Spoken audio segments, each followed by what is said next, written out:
Tennis താരം സാനിയ മിർസയെ ഹൈദരാബാദിൽ മത്സരിപ്പിക്കാൻ കോൺഗ്രസ് നീക്കം. AIMIM അധ്യക്ഷൻ അസദുദ്ദീൻ ഒവൈസിയെ സൂപ്പർ താരത്തെ ഇറക്കി അട്ടിമറിക്കാമെന്നാണ് കോൺഗ്രസിന്റെ ആലോചന. നൈസാമിന്റെ കോട്ടയെന്നാണ് ഹൈദരാബാദിന്റെ വിളിപ്പേര്. 1980 വരെ KS നാരായണയിലൂടെ കോൺഗ്രസിന്റെ വിശ്വസ്ത മണ്ഡലങ്ങളിലൊന്ന്. 1984 സ്വതന്ത്രനായി മത്സരിച്ച സുൽത്താൻ സലാഹുദ്ദീൻ ഒവൈസി ആ കുത്തക തകർത്ത് കോട്ടയുടെ അധിപനായി.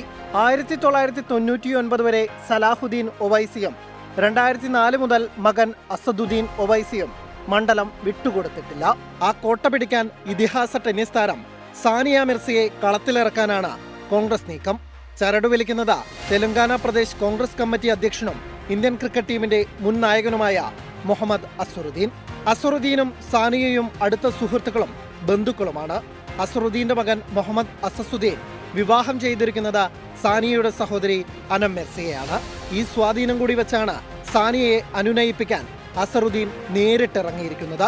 വനിതാ ഡബിൾസിലെ മുൻ 1ാം റാങ്കുകാരിയും 6 ഗ്രാൻഡ് സ്ലാം കിരീടങ്ങൾക്ക് ഉടമയുമായ സാനിയ മിർസ ഇന്ത്യൻ കായിക ചരിത്രത്തിലെ പതാകവാഹകരിൽ ഒരാളാണ്. നിരവധി പെൺകുട്ടികൾക്ക് പ്രചോദനമായ വനിത. ആ താരപരിവേഷം ഒവൈസിക്കെതിരെ തുറുപ്പു ചീട്ടാകുമെന്ന പ്രതീക്ഷയിലാണ് കോൺഗ്രസ്. 2023 ടെന്നീസിൽ നിന്ന് വിരമിച്ച സാനിയ വനിതാ താരങ്ങളെ വളർത്തിയെടുക്കുന്ന പദ്ധതികളിലാണ് ഇപ്പോൾ ശ്രദ്ധയൂന്നിയിരിക്കുന്നത്. പാക് ക്രിക്കറ്റ് താരം ഷോയിബ് മാലിക്കുമായുള്ള വിവാഹമോചനത്തിന് ശേഷം സാമൂഹിക പ്രവർത്തനങ്ങളിലും സജീവമായ സാനിയയുടെ രാഷ്ട്രീയ കോർട്ടിലേക്കുള്ള വരവ് ഒട്ടും തള്ളിക്കളയാനാവില്ലെന്നാണ് പുറത്തുവരുന്ന റിപ്പോർട്ടുകൾ. മുൻ ക്രിക്കറ്റ് താരങ്ങളായ യൂസഫ് പഠാനും കീർത്തി ആസാദും ഇത്തവണ ലോക്സഭയിലേക്ക് മത്സരിക്കുന്നുണ്ട്.